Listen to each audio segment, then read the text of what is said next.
شام کے سائے ڈھلنے لگے تھے۔ بھاگتے بھاگتے اس کے پیروں میں چھالے پڑ چکے تھے۔ زمین پر پڑنے والے ہر قدم سے ایک دھول اڑتی اور فضا کو مزید مٹیالہ کر دیتی تھی۔ اس کا سانس مدھم ہوتے ہوتے اب گم ہونے کے قریب تھا۔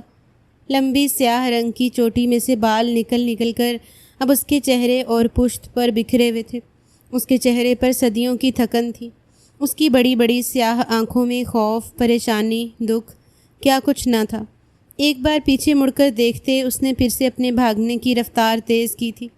اسے جائے پناہ چاہیے تھی اپنی عزت اور اپنی زندگی محفوظ کرنے کے لیے، مگر وہ ناکام تھی۔ رخ موڑتے اس نے اپنی رفتار بڑھانی چاہی۔ اس کا زرد لباس مٹی سے اٹ کر اب اپنی اصل رنگت کھو چکا تھا۔ اچانک ہی اس کے لبوں سے ایک زوردار سسکی نکلی۔ پیر کے نیچے کوئی پتھر آ گیا تھا۔ اسے ٹھوکر لگی اور وہ اوندھے منہ زمین پر جا گری تھی۔ ایک ہلکی سی چیخ اس کے لبوں سے نکلی۔ خود کو بچانے کی کوشش میں اس نے دونوں ہتھیلیاں زمین پر رکھی تھیں، جو بری طرح سے چھل گئی تھیں۔ کلائی میں پہنی بچی کھچی چوڑیاں بھی ٹوٹ کر زمین پر بکھر گئی تھیں۔ مہرین کی آنکھوں سے بے اختیار دو آنسو بہہ کر اس کے گالوں پر لڑک گئے۔ یہ سب میرے ہی نصیب میں کیوں ہے؟ اس سے اچھا تھا کہ میں موت کو ہی گلے لگا لیتی۔ وہ یکدم پھوٹ پھوٹ کر رونے لگی تھی۔ پرندوں کی چہچاہٹیں بڑھتی جا رہی تھیں جو اپنے اپنے گھونسلوں کو واپس لوٹ رہے تھے۔ اس کے پاس تو یہاں بیٹھ کر رونے کا بھی وقت نہیں تھا۔ جسم میں اٹھتی درد کی ٹھیسوں کو دباتے مہرین نے ہاتھ کی پشت سے اپنے آنسو صاف کیے تھے۔ جیسے تیسے کر کے وہ ایک دفعہ پھر اٹھ کھڑی ہوئی تھی۔ پیر میں پہنا ہوا جوتا تو نہ جانے کب کا ٹوٹ کر کہیں گر گیا تھا۔ اب وہ بڑے وقت سے ننگے پیر ہی دوڑ رہی تھی، جس کا اثر صاف دکھائی دے رہا تھا۔ پیر جگہ جگہ سے زخمی تھے اور زخمی تو اس کا پورا وجود ہی تھا۔ مہرین کو اپنے بازو اور گردن پر لگی خراشوں میں ایک دفعہ پھر درد کا احساس ہوا تھا۔ چادر زمین سے اٹھا کر خود پر لپیٹتے اس نے آس پاس دیکھا۔ وہ کوئی گاؤں جیسا علاقہ تھا۔ چھوٹے چھوٹے مکانات دور دور بنے ہوئے تھے۔ آس پاس فصلوں کا ایک طویل سلسلہ تھا۔ شام ڈھلنے والی تھی، شاید اسی لیے آس پاس افراد نہ ہونے کے برابر تھے، اور جو تھے وہ بھی اسے گاؤں کی لڑکی سمجھ کر اس پر توجہ دیے بغیر اپنے کام میں مشغول تھے۔ گھر یہاں سے کتنی دور ہوگا؟ مہرین نے پلٹ کر ایک نگاہ دور افق میں ڈوبتے سورج پر ڈالی تھی۔ اسے تو پتہ ہی نہیں تھا کہ یہاں سے گھر ہے کہاں، اور وہ گھر اس کا تھا بھی یا نہیں۔ ایک سسکی مہرین کے لبوں سے نکلی۔ اب تو اس گھر میں مہرین کے لیے کچھ نہیں بچا تھا، کم سے کم اس رات جو کچھ ہوا تھا اس کے بعد تو ہرگز نہیں۔ تھکے ٹوٹے انداز میں وہ ایک ایک قدم اٹھانے لگی تھی۔ اب پیچھے سے آتی اس مصیبت کا خیال بھی اس کے ذہن سے نکل گیا تھا، جس سے ڈر کر وہ پچھلے کئی گھنٹوں سے بھاگ رہی تھی۔ دل میں رہ رہ کر درد کی ٹھیسیں اٹھ رہی تھیں، جس کی وجہ سے وہ ان حالوں میں پہنچی تھی۔ وہ تو انتہائی سکون سے اپنے گھر میں بیٹھا ہوگا۔ ایک وجیہہ خوبرو صورت مہرین کے ذہن کے پردے پر لہرائی۔ اس نے نفرت سے اپنا سر جھٹک دیا تھا۔ وہ معاذ حیدر علی کے متعلق سوچنا تک نہیں چاہتی تھی۔ اسے برباد کرنے والا وہی تھا، اس کے بچپن کا منگیتر، جس کے ساتھ اس کے نکاح کی تیاریاں چل رہی تھیں۔ اس نے مہرین کو ان حالوں میں پہنچایا تھا۔ اس کا بس چلتا تو شاید وہ مجھے مار ہی ڈالتا، لیکن نہیں۔ میں تمہیں جانتی ہوں معاذ حیدر علی، تم اپنے شکار کو اتنی آسانی سے موت بھی نہیں دیتے، تو پھر میں تمہاری زندگی کا سب سے قیمتی شکار تھی۔ اس نے اپنی سسکی کو لبوں میں ہی دبایا تھا۔ وہ رو رو کر تھک چکی تھی، مزید رونا نہیں چاہتی تھی۔ اس کے قدم اب اس کا ساتھ دینے سے انکاری تھے۔ تھکے ٹوٹے انداز میں چلتے وہ پگڈنڈی سے نیچے اتر کر گھروں کی سمت مڑ گئی تھی۔ اسے پناہ چاہیے تھی، شاید یہاں کوئی مہربان ہو جاتا۔ کتنی ہی دیر تک ایک مکان کے دروازے کے سامنے کھڑے وہ دستک دینے کے لیے ہمت جمع کرتی رہی۔ اندر سناٹا تھا۔ چھوٹا سا مکان غربت کا منہ بولتا ثبوت تھا، یا شاید گاؤں کے سارے گھر ایسے ہی ہوتے تھے۔ پتہ نہیں یہاں مجھے کوئی قبول کرے گا یا نہیں۔ گہری سانس لیتے وہ دروازے کے سامنے سے ہٹ گئی تھی۔ اپنی سیاہ چادر کو خود پر لپیٹتے وہ لڑکھڑاتے قدموں سے مکان کی پچھلی سمت چلی آئی تھی، اور تبھی وہ چونکی۔ مکان کے پچھلے حصے میں جانوروں کا چارہ رکھنے کے لیے کچا سا کمرہ بنا ہوا تھا۔ غنیمت تھا کہ کمرے کے سرے پر ایک دروازہ موجود تھا۔ وہ چند لمحے تک دروازے کے سامنے کھڑی سوچتی رہی کہ یہاں وہ محفوظ رہے گی یا نہیں۔ اچانک ایک تلخ مسکراہٹ اس کے لبوں پر بکھر گئی تھی۔ ایک کنال کی اس بڑی سی کوٹھی میں جس میں کئی ملازمین حفاظت کے لیے موجود تھے، جب وہ وہاں محفوظ نہیں رہی تھی تو پھر اب یہاں اس کچے سے مکان میں اسے کیا خطرہ تھا؟ جو کچھ وہاں ہو گیا تھا، اگر وہ سب ہونا طے تھا تو پھر یہاں بھی کوئی اسے نہیں بچا سکتا تھا۔ گہری سانس لے کر وہ چھوٹا سا دروازہ دھکیل کر اندر چلی آئی۔ کمرے میں چارے اور گھاس پھوس کی بو رچی ہوئی تھی۔ مہرین کو سانس لینا مشکل ہوا۔ پلٹ کر دروازہ بند کرتے اس نے کنڈی لگانی چاہی، مگر کنڈی ندارت تھی۔ وہ چند لمحے ساکت نگاہوں سے اس دروازے کو دیکھتی رہی۔ ذہن بوجھل ہو رہا تھا، اس کا وجود تھکاوٹ سے ٹوٹ رہا تھا۔ وہ بس تھوڑی دیر کے لیے آنکھیں بند کرنا چاہتی تھی، ہر چیز سے بے نیاز ہونا چاہتی تھی۔ چادر اس کے سر سے ڈھلک گئی تھی اور اب اس کا ایک کونا زمین پر رگڑ کھا رہا تھا۔ مہرین نے پلٹ کر کمرے کو دیکھا۔ وہاں سونے کے لیے کوئی بستر نہیں تھا، مگر وہ یوں ہی قدم قدم چلتی چارے کے ڈھیر کے پاس چلی آئی تھی۔ اگلے ہی پل وہ سکڑ سمٹ کر وہاں بیٹھے پھوٹ پھوٹ کر رونے لگی تھی۔ سونے سے پہلے رونا اس کی ہمیشہ کی عادت تھی۔ اسے اپنے نصیبوں سے ہمیشہ ہی گلہ رہا تھا، اور آج تو اس کے سارے گلے سچ ثابت ہوئے تھے۔ باہر شام کا سرمئی پن رات کی سیاہی میں ڈھل چکا تھا۔ سب لوگ پلٹ کر اپنے اپنے گھروں کو جا چکے تھے، اور ایسے میں اس کچے پکے سے مکان کے پیچھے بنے اس چھوٹی سی کوٹھڑی میں وہ 20 سالہ لڑکی اپنی قسمت پر ماتم کر رہی تھی۔ دونوں ہاتھوں میں اپنا چہرہ چھپائے روتے روتے وہ کب نیند کی آغوش میں چلی گئی تھی اسے پتہ ہی نہیں چلا تھا، مگر بند آنکھوں کے ساتھ بھی وہ ایک دفعہ پھر وہی سب کچھ اپنی آنکھوں کے سامنے ہوتے دیکھ رہی تھی جس نے آج اسے ان حالوں میں پہنچا دیا تھا۔ وہ با یک وقت ماضی اور حال دونوں میں موجود تھی۔ صرف چند دن قبل ہی تو وہ اپنے کمرے میں بیڈ پر بیٹھی رٹا لگا کر سبق یاد کرنے کی کوشش کر رہی تھی۔ اللہ جی، یہ کیمسٹری اتنی مشکل کیوں ہے؟ وہ آنکھیں میچ کر بولی تھی۔ لمبے بال شانوں پر بکھرے ہوئے تھے۔ گلابی رنگ کے خوبصورت سے جوڑے میں اس کی سفید رنگت دھمک رہی تھی، مگر اس کی بڑی بڑی سیاہ آنکھوں میں پریشانی تھی۔ صبح اس کا پرچہ تھا اور اس نے کیمسٹری کے بجائے بھول کر کسی اور پرچے کی تیاری کر لی تھی۔ اگر میں فیل ہو گئی تو باقی سب کی تو خیر ہے، لیکن یہ معاذ حیدر علی، یہ تو مجھے زندہ نہیں چھوڑے گا۔ خود مقابلے کا امتحان پاس کر کے سول سروس جوائن کر لی ہے، سب کو اپنے جیسا ذہین فتین سمجھتا ہے۔ وہ جیسے چڑھ کر بولی تھی۔ اپنے اس کزن پر اسے ہمیشہ ہی شدید غصہ آتا تھا، مگر آج تو یہ غصہ اپنی انتہا پر تھا۔ پتہ نہیں نواب صاحب اپنے آپ کو سمجھتا کیا ہے۔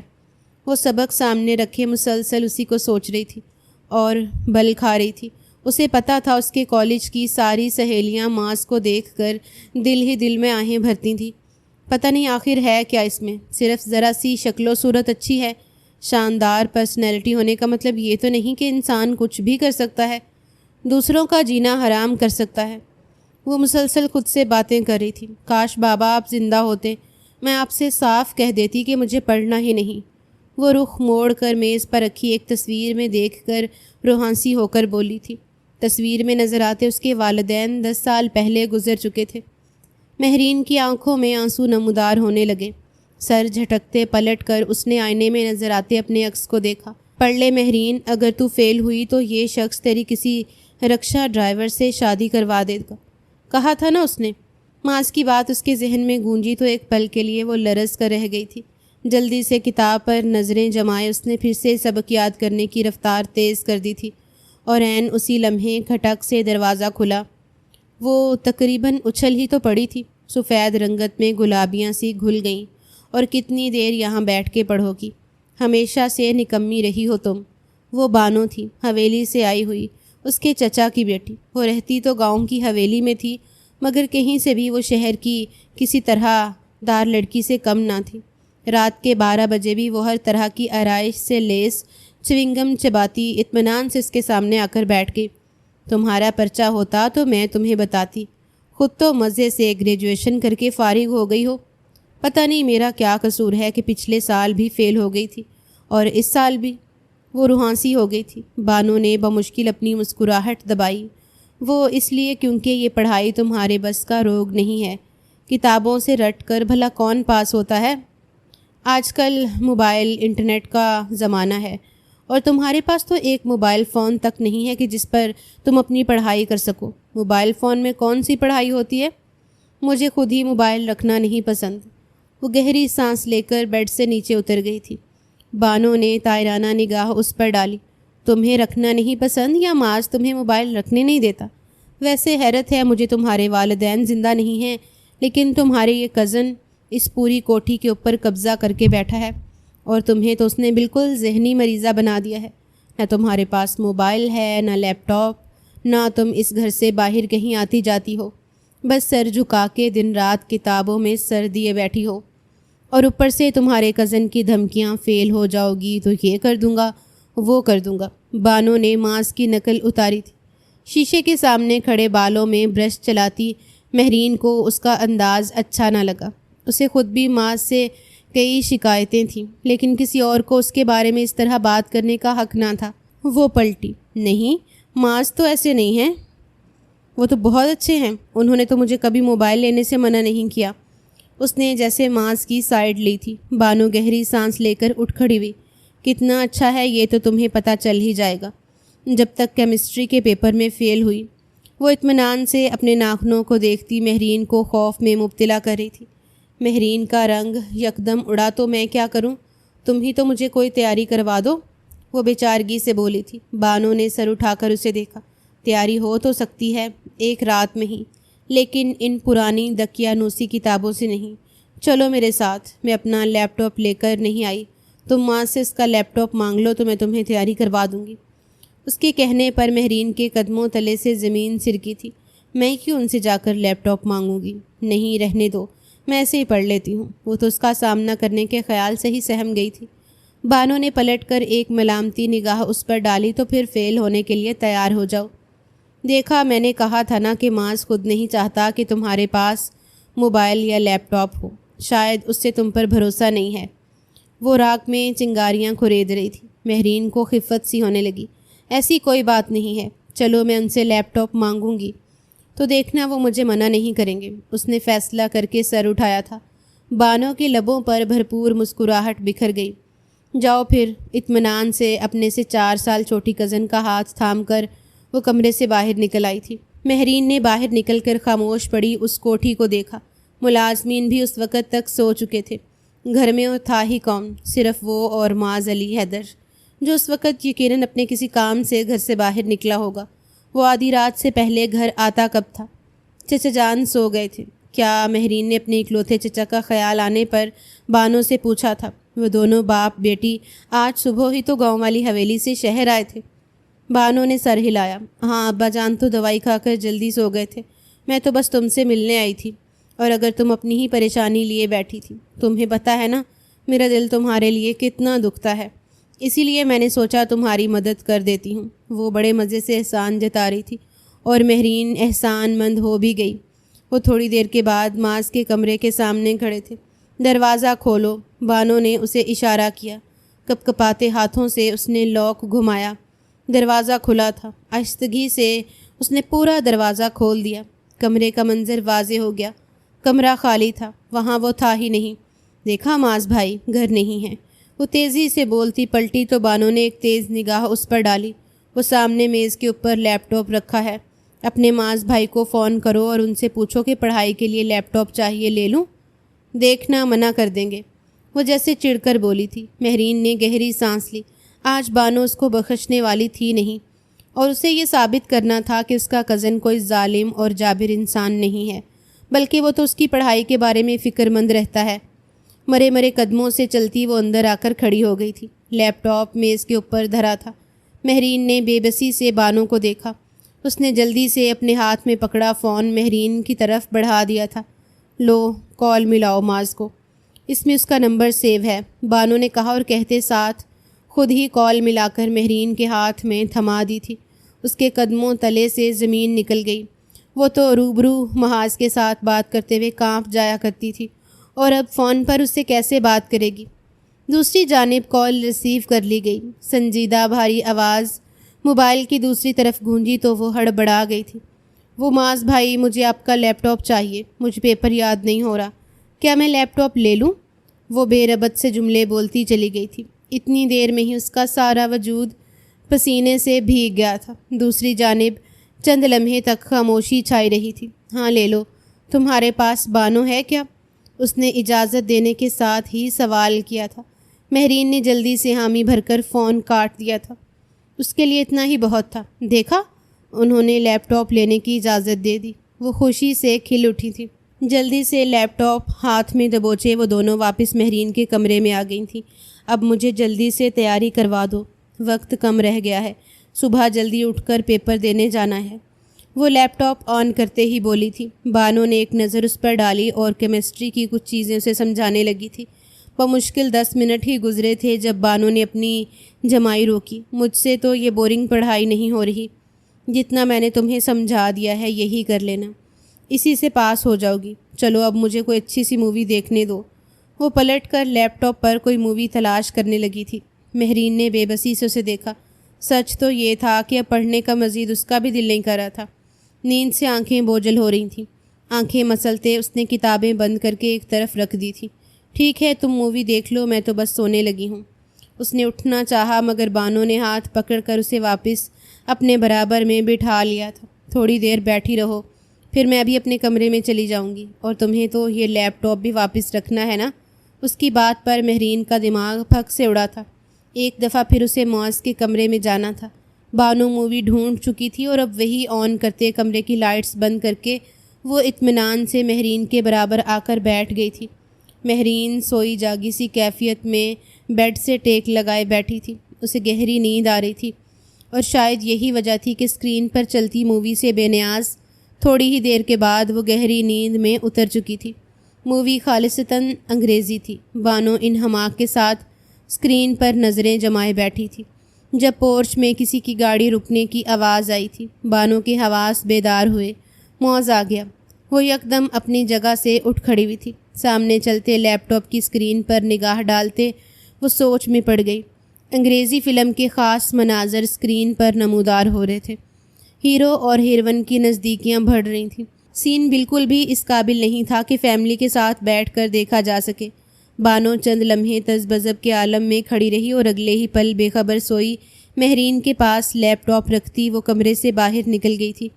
یہ سب اس نے اتنی آہستگی سے کیا تھا کہ مہرین اپنی گہری نیند سے جاگ ہی نہیں سکی تھی۔ کمرے کا دروازہ اس نے دانستہ کھلا چھوڑ دیا تھا۔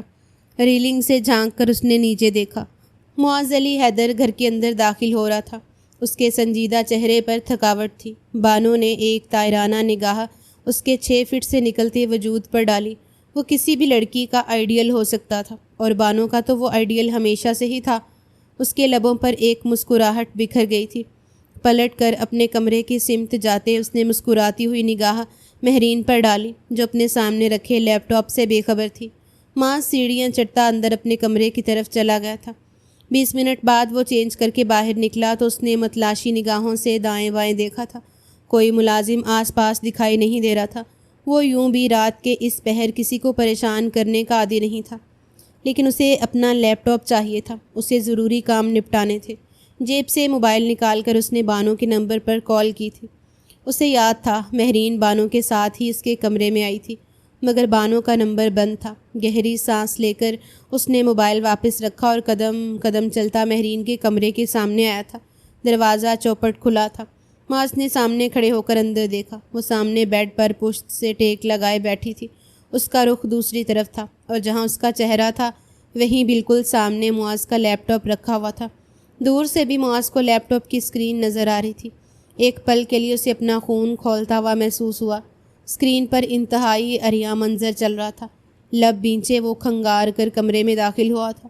مہرین جو بے خبر سو رہی تھی اس کے کھنگارنے پر ایک دم الرٹ ہو کر بیٹھی تھی۔ چند لمحے تک تو اسے کچھ سمجھ ہی نہیں آیا، اور پھر ایک دم اس نے پلٹ کر دروازے کی سمت دیکھا تھا جہاں معاذ کھڑا تھا۔ معاذ بھائی آپ؟ میں پڑھائی کر رہی تھی، وہ آدھی سوئی آدھی جاگی بمشکل بولی تھی۔ معاذ نے ایک نظر لیپ ٹاپ کی اسکرین اور دوسری مہرین پر ڈالی۔ اسے اندازہ نہ ہو سکا کہ وہ کچھ دیر قبل سو رہی تھی۔ رخ دوسری جانب ہونے کی وجہ سے اسے یہی لگا تھا کہ وہ لیپ ٹاپ پر مووی دیکھ رہی ہے۔ ہاں نظر آ رہا ہے کہ تم کتنی پڑھائی کر رہی ہو اور کیا چیزیں سیکھ رہی ہو، وہ طنزیہ انداز میں کہتا قدم قدم چلتا بیڈ کے عین سامنے آ کر کھڑا ہو گیا۔ مہرین نے نہ سمجھی کے عالم میں پلٹ کر لیپ ٹاپ کو دیکھا اور اس کے اوسان خطا ہوئے تھے۔ ایک پل کے لیے اسے اپنا آپ کسی گہری پاتال میں گرتا ہوا محسوس ہوا۔ یہ کیا ہے؟ وہ بامشکل بولی تھی۔ معاذ نے آگے بڑھ کر لیپ ٹاپ کی اسکرین بند کی اور اسے ہاتھ میں پکڑ لیا تھا۔ یہ وہی ہے جسے دیکھنے کے لیے تم یہ لیپ ٹاپ میرے کمرے سے لے کر آئی؟ میں نے تمہیں کبھی لیپ ٹاپ یا موبائل رکھنے سے منع تو نہیں کیا؟ اگر تمہیں ایسی چیزیں دیکھنے کا شوق ہے تو تم مجھے بتا دو، صبح ہی تمہارا ذاتی لیپ ٹاپ تمہارے کمرے میں بھجوا دوں گا۔ شاید یہی وجہ ہے کہ تم پچھلے 2 سالوں سے مسلسل فیل ہو رہی ہو۔ وہ مسلسل زہر اگل رہا تھا۔ مہرین کی آنکھوں میں آنسو امڈنے لگے۔ ہمیشہ اسی طرح وہ اس کا دل توڑا کرتا تھا، بغیر کسی بات کو جانے۔ یہ میں نے نہیں لگائی، میں تو پڑھائی کر رہی تھی، وہ بامشکل خود پر ضبط کرتے ہوئے بولی تھی۔ معاذ کے سامنے وہ رونا نہیں چاہتی تھی، لیکن ہمیشہ کی طرح آج بھی اس کی آنکھیں پانیوں سے لبریز ہونے لگی تھیں۔ معاذ نے ایک سخت نگاہ اس پر ڈالی جو سر جھکائے اپنے لب کو چل رہی تھی۔ میرا خیال ہے مجھے چچا جان سے بات کر لینی چاہیے۔ شاید تمہیں پڑھائی کی نہیں شادی کی ضرورت ہے نا؟ وہ ایک قدم چل کر اس کے نزدیک آیا تھا۔ مہرین کے اوسان خطا ہوئے۔ اس نے سر اٹھا کر معاذ کو دیکھا۔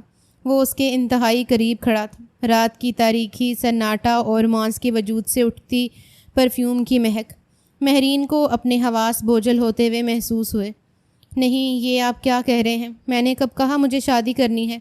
وہ بامشکل بولی تھی۔ معاذ نے گہری نگاہ اس کے صبیح چہرے پر ڈالی۔ اس کا دوپٹہ پھسل کر بیڈ کے اوپر گرا تھا۔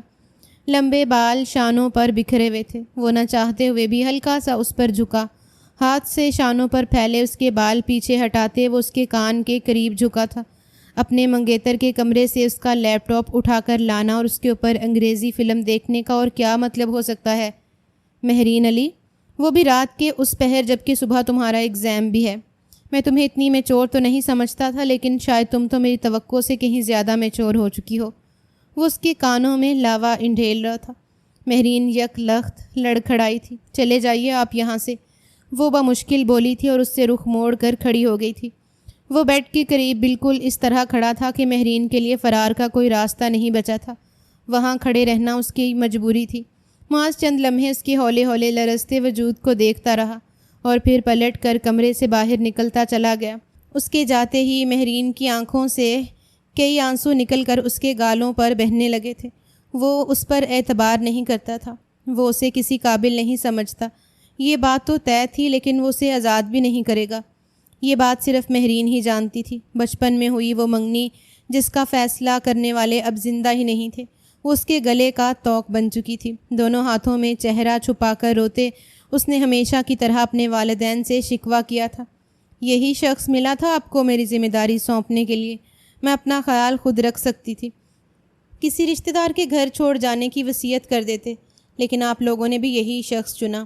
وہ ذلت کے احساس تلے دبی جا رہی تھی۔ اس نے جب سے ہوش سنبھالا تھا سب کو یہی کہتے سنا تھا کہ وہ معاذ علی حیدر کی منگیتر ہے، جو اس سے عمر میں پورے 10 سال بڑا اور امریکہ میں رہائش پذیر تھا۔ وہ کم عمر تھی۔ والدین کو یہ باتیں کرتے سنتی تو نظر انداز کر دیتی، مگر بڑھتا ہوا حسن اور لوگوں کی نگاہوں میں اپنے لیے نظرات حسد اور رشک اسے دکھائی دینا شروع ہو گئے تھے، اور شاید انہی سب نے اپنا کرم دکھایا کہ صرف 12 سال کی عمر میں اسے والدین کے انتقال کا صدمہ سہنا پڑا تھا۔ پورا خاندان امٹ کر کوٹھی میں جمع ہو گیا تھا۔ کروڑوں کی جائیداد پر سبھی رال ٹپکانے لگے تھے۔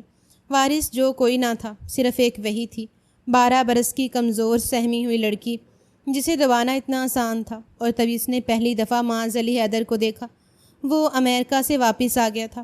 وہ اس وقت 22 سال کا تھا۔ مہرین نہیں جانتی تھی کہ سب کے درمیان کیا فیصلہ ہوا۔ ہاں، مگر اس نے اگلی صبح کئی سارے رشتہ داروں کو بجھے ہوئے چہروں کے ساتھ کوٹھی سے رخصت ہوتے دیکھا۔ ان میں چچا جان بھی تھے اور بانو بھی۔ وہ بانو کو اپنی دوست، اپنی سہیلی مانتی تھی۔ وہ چاہتی تھی وہی اس کے پاس یہاں رک جائے، مگر اپنی حویلی، اپنا گھر چھوڑ کر کون رکتا ہے؟ مہرین نے تلخی سے سوچا تھا، میں یہاں اکیلی ملازموں کے ساتھ کیسے رہوں گی؟ ایک پل کے لیے اس کے اوپر خوف سوار ہوا، اور تبھی اسے پتہ چلا کہ وہ یہاں اکیلی نہیں رہے گی، بلکہ معاذ علی حیدر نے یہاں رہنے کا فیصلہ کر لیا تھا۔ اس نے ملازمین کی تعداد بڑھا دی تھی۔ ایک بڑی عمر کی ملازمہ مہرین کے خیال رکھنے کے لیے رکھ لی تھی۔ اس کے اپنے والدین تو عرصہ ہوا انتقال کر چکے تھے۔ شاید وہ اس سب سے گزرا تھا، اسی لیے مہرین کی حفاظت کر رہا تھا۔ اس نے کئی دفعہ خود کو سمجھانا چاہا، لیکن اسے نامعلوم کیوں اس کا یہاں رہنا ایک آنکھ نہیں بھاتا تھا۔ وہ اسے کسی کانٹے کی طرح کھٹکتا تھا۔ وہ تھا ہی ایسا، ہر وقت کی روک ٹوک، ہر وقت کا غصہ۔ مہرین نے کبھی اسے خود سے پیار سے بات کرتے ہوئے نہیں پایا تھا۔ والدین کے انتقال کے بعد وہ بری طرح سے ٹوٹ چکی تھی۔ وہ سہارا چاہتی تھی، پیار بھرے دو بول چاہتی تھی، مگر مانس کو تو شاید پیار سے نفرت تھی۔ کیوں رہتے ہیں آپ یہاں پر؟ چلے جائیے آپ یہاں سے۔ جب باقی سب کو آپ نے اس گھر سے نکال دیا ہے تو آپ کا یہاں رہنے کا بھی کوئی حق نہیں ہے، اور خود آپ کون سا اتنے بڑے ہیں جو میری حفاظت کر لیں گے؟ میں اگر 12 سال کی ہوں تو آپ صرف 22 سال کے ہیں۔ وہ ایک دن اس کے سامنے پھٹ پڑی تھی۔ ماس نے ایک سنجیدہ نگاہ اٹھا کر اسے دیکھا اور پلٹ کر اپنے کمرے میں چلا گیا تھا۔ وہ وہی کرسی پر بیٹھ کر پھوٹ پھوٹ کر رونے لگی تھی۔ کچھ دیر بعد وہ اسے واپس آتا دکھائی دیا۔ یہ تمہارے والد کی وصیت ہے، جس میں صاف طور پر لکھا ہے کہ اگر ان دونوں میں سے کسی کو کچھ بھی ہو جائے گا تو تمہاری اور اس پوری پراپرٹی کی دیکھ بھال صرف میں کر سکتا ہوں اور کوئی نہیں۔ اس نے سنجیدگی سے وصیت نامہ مہرین کے سامنے رکھا تھا۔ وہ رونا بھول کر یک ٹک سامنے پڑے کاغذ کو دیکھنے لگی۔ آخر اس کے والدین کو اس شخص پر اتنا بھروسہ کیوں تھا؟ وہ کہیں سے بھی بھروسے کے لائق لگتا تو نہیں تھا۔ مہرین نے ایک نفرت بھری نگاہ اس پر ڈالی جو پلٹ کر گھر سے باہر جا رہا تھا۔ وہ خوبرو تھا، ہینڈسم تھا، مگر اس کا دل پتھر کا تھا، اور مہرین کو اس پتھر دل میں کوئی دلچسپی نہیں تھی۔ پلٹ کر بھاگتے ہوئے وہ اپنے کمرے تک چلی آئی تھی، اور اس دن سے لے کر آج دن تک وہ صرف اس سے بچتی ہی رہتی تھی۔ وہ اس سے کسی صورت بھی شادی نہیں کرنا چاہتی تھی، لیکن وہ جانتی تھی کہ یہ شادی تو ہو کر ہی رہے گی۔ وصیت میں لکھے گئے الفاظ پر وہ یوں عمل کرتا تھا جیسے وہ کوئی مقدس آسمانی صحیفہ ہو۔ اتنا فرما بردار لگتا تو نہیں، نہ جانے کون سی سازشیں کرتا پھر رہا ہے۔ شاید اتنی بڑی پراپرٹی ہتھیانے کے چکر میں ہوگا۔ تکیے پر سر رکھے جب وہ رو رو کر تھک چکی تھی تو آخر میں بس یہی سوچ اس کے ذہن میں آئی تھی۔ کروٹ بدلتے اس نے خود کو نیند کے حوالے کر دیا تھا۔ اس کی آنکھ ہلکی ہلکی آہٹوں سے کھلی تھی۔ پلکیں جھپکا کر اس نے یہ دیکھنا چاہا کہ وہ کہاں پر ہے۔ کچھ دیر بعد آنکھیں اس نیم اندھیری جگہ کی عادی ہوئی تھیں۔ اسے یاد آیا کل رات وہ اس چارے والی کوٹری میں اپنی جان بچا کر چھپی تھی۔ شاید باہر دن کا اجالا پھیل چکا تھا، اس لیے اس ٹوٹے پھوٹے دروازے کی درزوں میں سے روشنی اندر آ رہی تھی۔ لیکن صرف روشنی ہی نہیں، وہاں کچھ اور بھی تھا۔ وہ حواس باختہ ہوتے ہوئے اٹھ کھڑی ہوئی تھی۔ اس کی گھبراہٹ سے اٹھنے کی وجہ سے چادر کا کونا اس کے پیر کے نیچے آیا تھا۔ وہ بری طرح سے لڑکھڑائی، اور خود کو بچانے کے لیے اس نے پیچھے بنی کچی سی دیوار کا سہارا لیا تھا۔ مہرین کی سیاہ آنکھوں میں خوف ڈوب کر ابھرا تھا۔ وہ یوں بے یقین نگاہوں سے آنکھیں پھاڑے سامنے دیکھ رہی تھی۔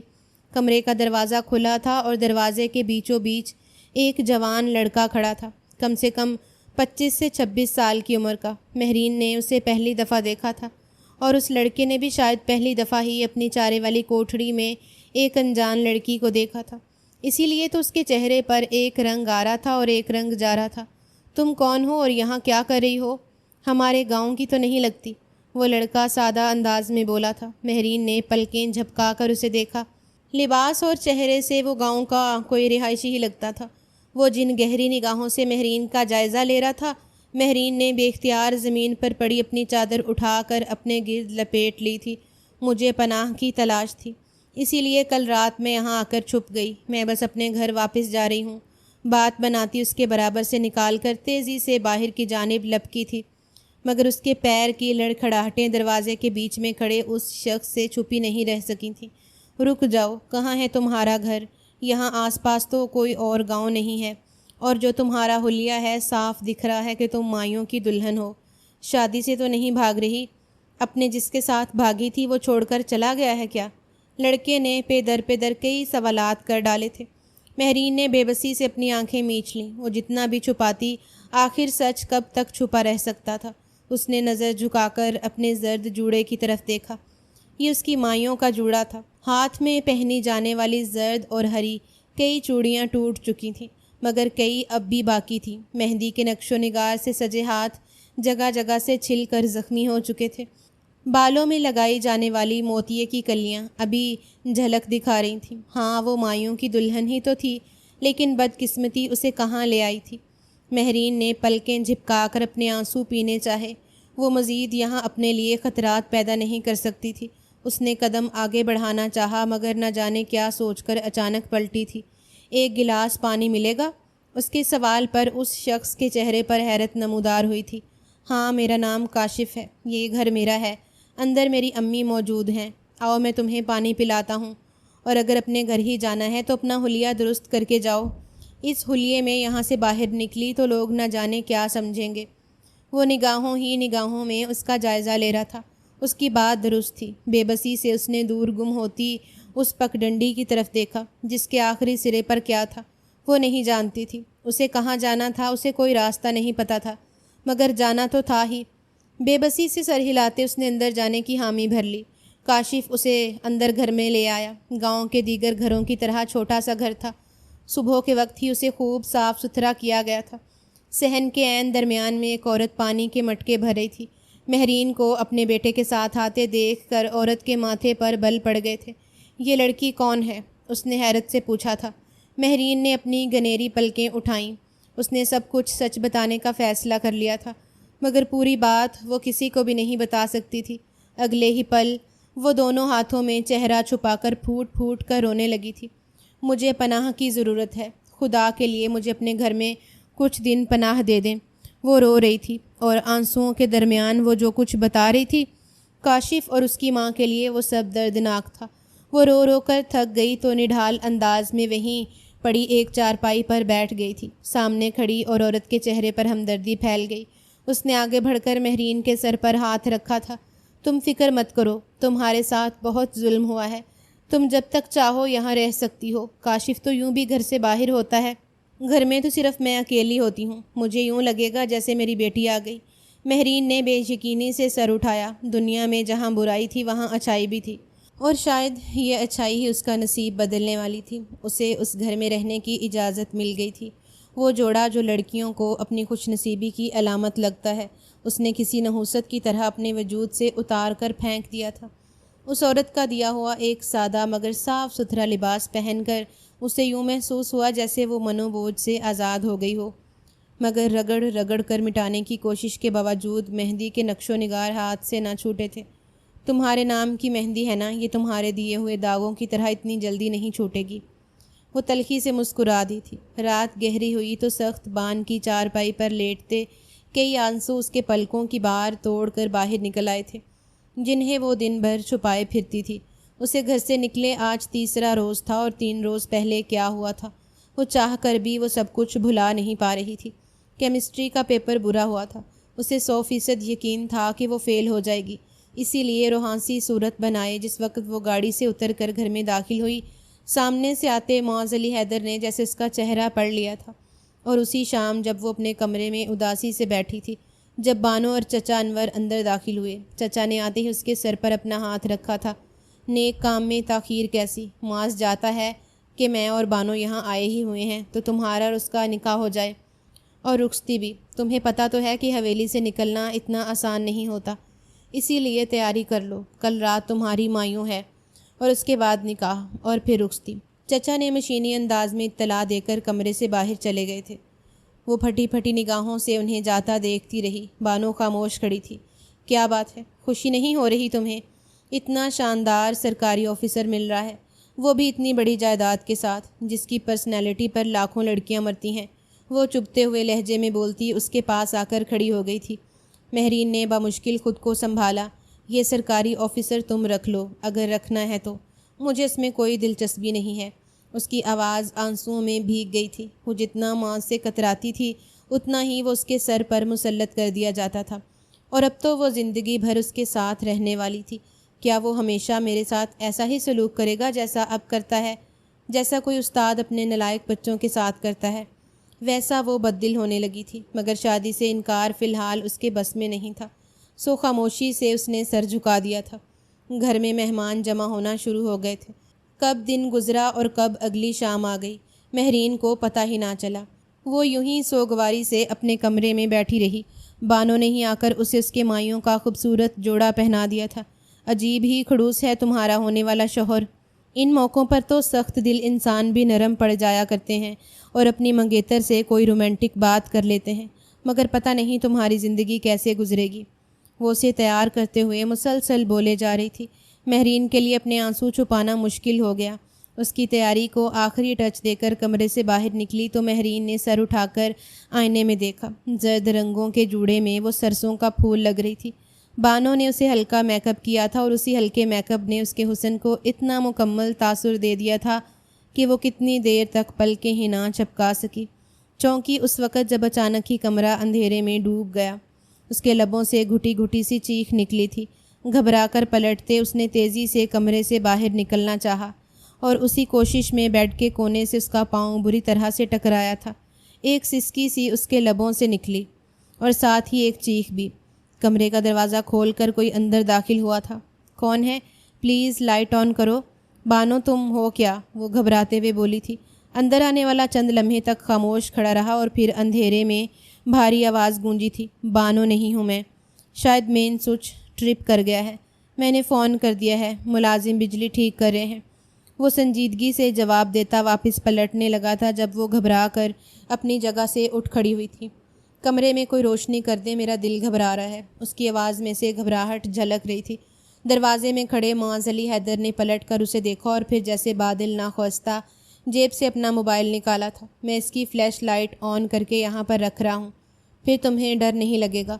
پتہ نہیں مہرین کا وہم تھا یا کیا، اسے یوں لگا جیسے معاذ نے اسے نرمی سے بات کی ہے۔ وہ اس کے متعلق فکر مند ہو رہا تھا۔ اس کا خوف قدرے کم ہونے لگا۔ معاذ نے فلیش لائٹ آن کر کے بیڈ کے درمیان میں رکھی اور ایک نظر اٹھا کر سامنے کھڑی اس پری چہرہ کو دیکھا تھا جو کل رات اس کے نکاح میں آنے والی تھی۔ چند ثانیہ تک تو وہ اپنی نگاہ پلٹانا بھول گیا تھا۔ مہرین نے اسے یوں یک ٹک اپنی طرف دیکھتے پا کر گھبرا کر نگاہیں چرائی تھیں۔ سفید رنگ کے شلوار قمیض میں وہ خود کون سا کم لگ رہا تھا، لیکن ہمیشہ کی طرح دور اجنبی کسی دیوار کی طرح وہ انجانے میں ہی انتظار کرنے لگی۔ شاید مجھے اس طرح دیکھ کر وہ کوئی بات کر دے گا۔ کل ہمارا نکاح ہے، اب میں اس کے لیے کوئی غیر تو نہیں۔ وہ انگلیاں مسل رہی تھی۔ لب کچلتے اس نے کتنی ہی دیر کے بعد سر اٹھایا اور اس کا دل دھک سے رہ گیا۔ وہ وہاں تھا ہی نہیں۔ اپنے پرفیوم کی مخصوص خوشبو وہاں چھوڑ کر وہ نہ جانے کب کا کمرے سے نکل گیا تھا۔ مہرین کا دل بیٹھنے لگا۔ شاید وہ میرے والدین کی گئی وصیت کی وجہ سے مجبور ہے، ورنہ میرا اور اس کا کیا میچ، جو وہ اعلیٰ تعلیم یافتہ ہے اور میں انٹر بھی نہیں کر سکی۔ دل ایک دفعہ پھر ڈوبنے لگا تھا۔ آنسوؤں کو پیتے وہ وہیں بیڈ پر بیٹھ کر خود پر قابو پانے کی کوشش کرنے لگی تھی۔ نہ جانے کتنی دیر گزر گئی جب ایک دفعہ پھر کمرے میں کوئی داخل ہوا تھا۔ اب کی بار مہرین نے رخ نہ موڑا۔ مہرین جلدی سے آؤ، معاذ تمہیں بلا رہا ہے۔ تمہیں نہیں، اسے کیا کام ہے؟ یہ بانو تھی جو عجلت بھرے انداز میں اندر داخل ہوئی تھی۔ مہرین نے پلٹ کر حیرت سے اسے دیکھا۔ معاذ مجھے کیوں بلائے گا؟ اسے مجھ میں بھلا کیا دلچسپی ہے؟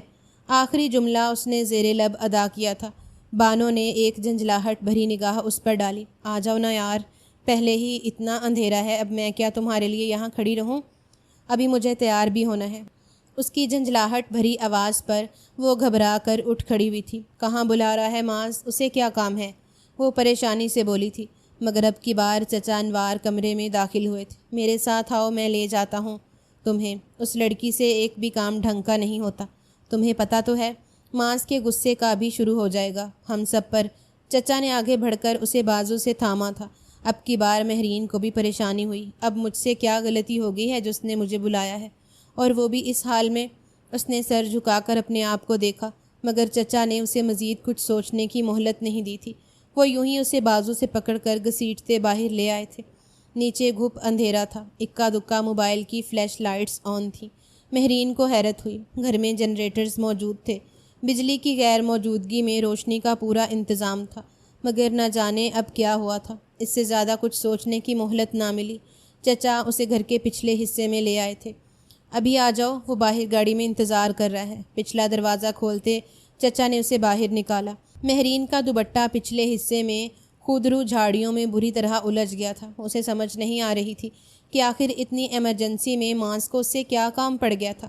وہ گھر چھوڑ کر گھر کے پچھلے حصے میں کیا کر رہا تھا؟ چچا باہر نکل چکے تھے۔ انہوں نے ہاتھ پکڑ کر اسے بھی باہر نکال لیا تھا۔ نیم تاریک سڑک کے درمیان ایک سیاہ رنگ کی گاڑی کھڑی تھی۔ چچا اسے یوں ہی گھسیٹتے گاڑی تک لے آئے۔ یہ گاڑی معاذ کی تو نہیں ہے۔ معاذ کہاں ہے؟ وہ گھبرا کر بولی تھی۔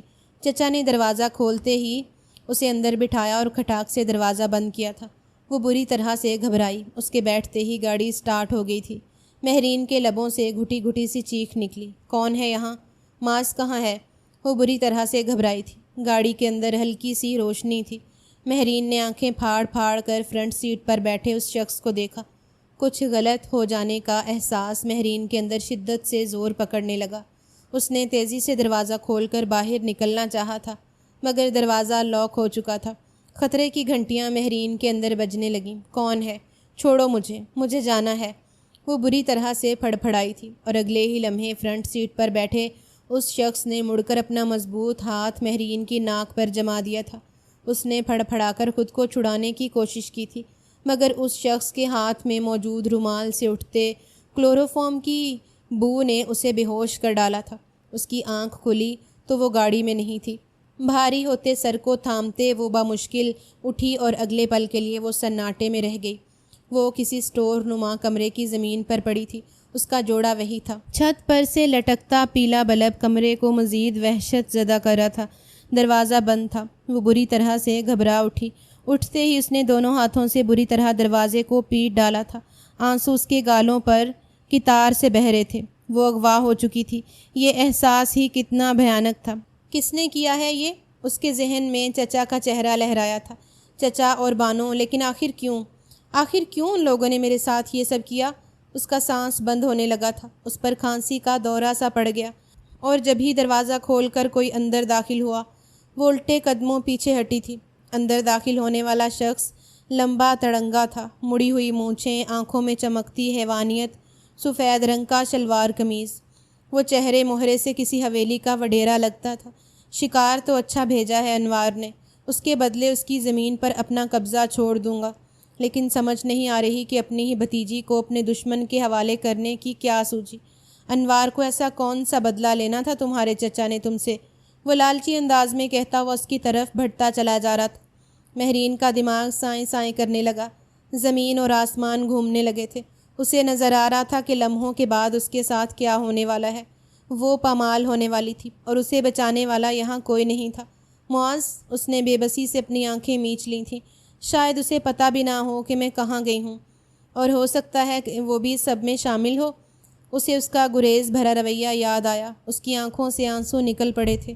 چھوڑ دو مجھے، خدا کے لیے، وہ بری طرح سے گڑ گڑائی تھی۔ سامنے کھڑے شخص نے زوردار قہقہا لگایا۔ چھوڑ دیں گے ضرور، مگر قیمت پوری کرنے کے بعد، اور ایسی جگہ چھوڑیں گے جہاں روز رنگ رونق کی محفل ہے دیکھنے کو ملیں گی۔ وہ قہقہا لگا کر ہنسا تھا، اور مہرین کو اپنی زندگی تاریک ہوتی ہوئی نظر آئی۔ بربادی کی شدید احساس نہیں شاید اس کے اندر اتنی ہمت پیدا کر دی تھی کہ اس لمبے تڑنگے آدمی کو اپنی جانب بڑھتے دیکھ کر اس نے سرعت کے ساتھ زمین پر پڑی ہوئی لوہے کی راڈ اٹھا لی تھی۔ یہ کباڑیے سے بھرا کمرہ تھا۔ تعمیراتی میٹیریل کثرت سے یہاں پر پڑا ہوا تھا۔ انہی میں سے ایک راڈ اس کے ہاتھ میں آئی تھی۔ راڈ کو تھامتے ہی اس نے گھما کر اس شخص کے سر پر وار کیا تھا۔ شاید وہ ایک کمزور اور بے بس لڑکی سے یہ امید نہیں کر رہا تھا۔ وار کاری تھا۔ وہ یکدم لڑکھڑا کر ایک طرف کو گرا۔ مہرین کے لیے یہی لمحہ کافی تھا۔ وہ تیزی کے ساتھ اس کے اوپر سے چھلانگ لگا دی، باہر کی جانب لپکی تھی، اور عین اسی لمحے اس شخص نے یکدم اٹھتے اسے دبوچنے کی کوشش کی تھی۔ اس کے ناخن مہرین کو اپنی گردن، پشت اور بازو میں کڑتے ہوئے محسوس ہوئے، مگر اس نے پوری قوت لگا کر خود کو چھڑا لیا تھا۔ وہ شخص گلا پھاڑ کر چلا رہا تھا، اپنے آدمیوں کو آوازیں دے رہا تھا، مگر مہرین بہتے آنسو کے ساتھ کھلے دروازے سے باہر نکل کر بھاگی تھی۔ کتنے لوگ اس کے پیچھے دوڑے اور کتنے لوگوں سے بچ کر وہ اس ڈیرے جیسی جگہ سے باہر نکلی تھی۔ وہ نہیں جانتی تھی، بس اسے اتنا یاد تھا کہ اندھا دھند بھاگتے اس کے ہاتھ چارپائی پر پڑی ایک کالی چادر لگی تھی، جسے اس نے اپنے آپ کو ڈھانپنے کے لیے اٹھا لیا تھا۔ وہ اندھا دھند بھاگتی چلی گئی تھی۔ رات کی تاریکی کب دن کے اجالے میں بدلی اسے کچھ پتہ نہ تھا۔ وہ کچی پک ڈنڈی پر بھاگتی نڈھال ہو چکی تھی۔ پیروں کا جوتا ٹوٹ کر کہیں راستے میں ہی گر گیا تھا، اور جا بجا پیروں میں زخم بن گئے تھے۔ اس کا وجود نڈھال، مگر اتنی تھکاوٹ کے بعد بھی وہ کہیں رکنے پر تیار نہیں تھا۔ یہ کوئی کچا علاقہ تھا جہاں وہ لوگ اسے لے کر آئے تھے، اسی لیے تو وہ جتنا مرضی بھاگتی جاتی، کچا علاقہ ختم ہی نہ ہوتا۔ ایک گاؤں سے دوسرے گاؤں تک اگلی شام سر پر پہنچی تھی اور اسے پناہ ملی تھی تو اس ماں بیٹے کے گھر میں جنہوں نے اسے حقیقتاً سر چھپانے کی جگہ دی تھی، ایک جھٹکے سے مہرین کی آنکھ کھلی تھی۔ وہ ماضی سے حال میں واپس آئی۔ باہر سے تیز آوازوں کا شور بلند ہو رہا تھا۔ وہ ہڑبڑا کر اٹھ بیٹھی، ذہن پلٹ کر اسی وڈیرے کی سمت گیا تھا۔ کیا وہ یہاں بھی آ گیا؟ خوف سے لہو اس کی رگوں میں جمنے لگا تھا۔ باہر کئی ملی جلی آوازیں تھیں، صاف لگ رہا تھا کہ جھگڑا ہو رہا ہے۔ ان آوازوں میں کون سی آواز کس کی تھی وہ پہچان نہ پائی۔ خوف سے اس کی حالت غیر ہونے لگی تھی۔ ایک دفعہ پھر وہی سب کچھ نہیں، اگر وہ یہاں آ گیا تو وہ غریب سے ماں بیٹا اسے کیسے بچا پائیں گے؟ وہ جانتی تھی اب اس کے لیے جائے فرار کوئی نہیں ہے۔ آوازوں کا شور بلند ہو رہا تھا۔ اسے یوں محسوس ہوا باہر سے آنے والی آوازوں میں کوئی بار بار اس کا نام لے رہا ہے۔ شور بڑھنے لگا۔ میری نے گھبرا کر دونوں ہاتھ اپنے کانوں پر رکھ لیے۔ وہ ابھی ابھی جاگی تھی۔ کئی روز کی ذہنی پریشانی اور تھکاوٹ نے اس کی بری حالت کر دی تھی۔ اسے کچھ سمجھ نہیں آ رہا تھا کہ کمرے سے باہر کیا ہو رہا ہے۔ بس وہ شدید خوفزدہ ہو گئی تھی۔ اس پر لرزش طاری ہونے لگی۔ اس کی نگاہیں کمرے کے اس سال خوردہ دروازے پر جمی تھیں جس سے کوئی ایک ہی جھٹکے میں توڑ کر اندر آ سکتا تھا۔ اسے اندازہ تھا کہ وہ وڈیرا اور اس کے آدمی کتنے طاقتور لوگ تھے۔ اگر وہ ایک دفعہ اندر آ گئے تو اسے لے جائے بغیر یہاں سے واپس نہیں جائیں گے، اور ہو سکتا ہے یہاں سب کے سامنے ہی۔ اسے خوف سے جھرجھری آ گئی تھی۔ مہرین نے پلٹ کر دیکھا۔ چارپائی کے ساتھ ایک چھوٹی میز پر چند سیب اور ساتھ میں پھل کاٹنے والی چھری رکھی تھی۔ ایک پل میں اس نے انتہائی فیصلہ کر لیا۔ جس ذلت بھری زندگی میں اسے جھونک دیا گیا تھا وہ یہ زندگی نہیں جینا چاہتی تھی۔ اسے نہیں پتہ تھا کہ وہ واپس کیسے جائے گی، اور جائے گی بھی تو کہاں۔ وہ گھر جہاں معاذ علی حیدر رہتا تھا، جہاں اس کے چچا اس کی کزن تھی، جن سب نے مل کر اسے ایک بھوکے درندے کے آگے پھینک دیا تھا، جن سب نے مل کر اس کی زندگی ایک سیاہ رات میں بدلنے کی کوشش کی تھی، کیا وہ ان سب کے درمیان دوبارہ جا پائے گی؟ ایسی زندگی کس کام کی؟ وہ کسی پتھر کی مورت کی طرح ساکت کھڑی تھی، نگاہیں چھری پر جمی تھیں۔ پھر رفتہ رفتہ وہ قدم اٹھاتی اس میز تک گئی اور اس نے چھری کو ہاتھ میں اٹھا لیا تھا۔ شور دروازے کے نزدیک آ چکا تھا۔ کسی بھی لمحے وہ سب دروازے کے نزدیک آ سکتے تھے۔ مہرین نے آنسو بھری آنکھیں اٹھا کر دروازے کی سمت دیکھا۔ یہی اس کے آخری لمحات تھے۔ اب اسے زندگی کو ختم کر لینا چاہیے تھا۔ اس نے میز پر یہ چھری اٹھا کر اپنی کلائی پر رکھی اور اپنی آنکھیں سختی سے میچ لی تھیں، مگر اس سے پہلے کہ وہ دباؤ بڑھاتی دروازہ ایک جھٹکے سے کھلا تھا۔ رک جاؤ مہرین، مانوس آواز پر اس نے چونک کر آنکھیں کھولی تھیں۔ دروازہ کھولا تھا اور دروازے کے بالکل سامنے وہ کھڑا تھا، معاذ علی حیدر۔ اس کا سفید لباس ملکجا ہو رہا تھا۔ مہرین بے یقینی سے اسے دیکھا۔ وہ اب تک اسی لباس میں ملبوس تھا جو اس نے مائیوں کے روز پہن رکھا تھا۔ کیا اس کو لباس بدلنے کا وقت نہیں ملا؟ لیکن کیوں؟ اس کا دل زور سے دھڑکا تھا۔ بے سائبانی کے عالم میں اسے ایک سائیدار درخت نظر آ رہا تھا، لیکن کیا وہ اس پر بھروسہ کر سکتی تھی؟ آنسو یکدم اس کی گالوں پر پھسلنے لگے تھے۔ معاذ علی حیدر نے یکدم لپک کر چھری اس کے ہاتھ سے چھینی تھی۔ کیا کر رہی ہو مہرین؟ اتنی عرضی جان نہیں ہے تمہاری جسے تم یوں بے وقت کر رہی ہو۔ دوسرے ہاتھ سے اس کے چہرے پر پھیلتے آنسوؤں کو صاف کرتے وہ نرمی بھرے انداز میں کہہ رہا تھا۔ مہرین کی ٹانگوں میں جیسے سخت ختم ہو گئی۔ وہ ایک جھٹکے سے اس کے کشادہ سینے سے جا ٹکرائی تھی اور اگلا ہی پل وہ پھوٹ پھوٹ کر رونے لگی تھی۔ وہ 20 سال کی لڑکی پچھلے چند دنوں میں جن آزمائشوں سے گزری تھی انہوں نے اسے پوری طرح سے مسمحل کر دیا تھا۔ آہستگی سے اسے اپنے ساتھ لگاتے معاذ نے چھری کو دور پھینک دیا تھا۔ بس کرو، سب کچھ ٹھیک ہو گیا ہے۔ دیکھو میں آ گیا، میں تمہیں ایسے نہیں چھوڑ سکتا تھا۔ اس دن سے لے کر آج تک میں ایک منٹ بھی سکون سے نہیں بیٹھا۔ وہ دونوں ہاتھوں میں اس کا چہرہ تھام کر اوپر کرتے ہوئے دھیرے سے بولا تھا۔ مہرین کو اس کے چہرے پر وہ تاثر نظر آیا جو اس نے آج سے پہلے کبھی نہیں دیکھا تھا۔ یہ سب کچھ کس نے کیا؟ وہ بمشکل بولی تھی۔ معاذ کے چہرے پر پتھریلے تاثرات پھیلے۔ گہری سانس لے کر وہ ایک قدم پیچھے ہٹا تھا۔ تمہارے چچا نے، وہ تمہاری جائیداد حاصل کرنا چاہتے تھے۔ اصولی طور پر تو ہونا ایسا ہی چاہیے تھا، لیکن تمہارے والدین نے وصیت میں یہ تمام جائیداد تمہارے ہی نام منتقل کر دی اور تمہیں میری حفاظت میں دے دیا۔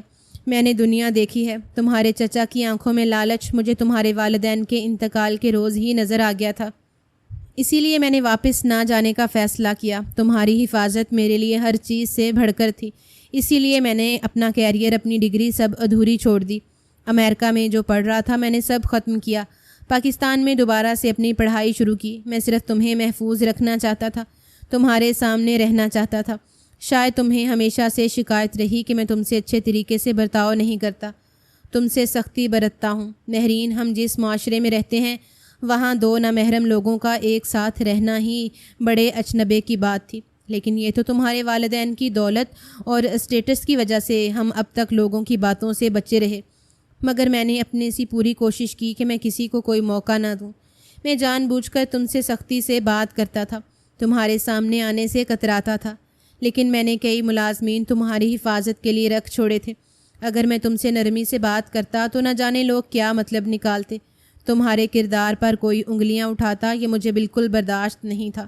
میں نے اپنے سارے جذبات شادی کے بعد کے لیے رکھ چھوڑے تھے۔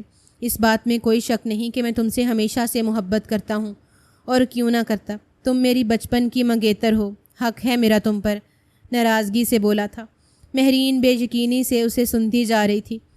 مائیوں کے روز جب میں تمہارے کمرے سے نکلا مجھے ذرا بھر بھی اندازہ نہ تھا کہ چچا انوار کیا کچھ سوچ کر بیٹھے ہیں، اور اس کے بعد جب تمہاری گمشدگی کی خبر پورے گھر میں پھیلی تو جانتی ہو تمہارے چچا نے کیا کیا؟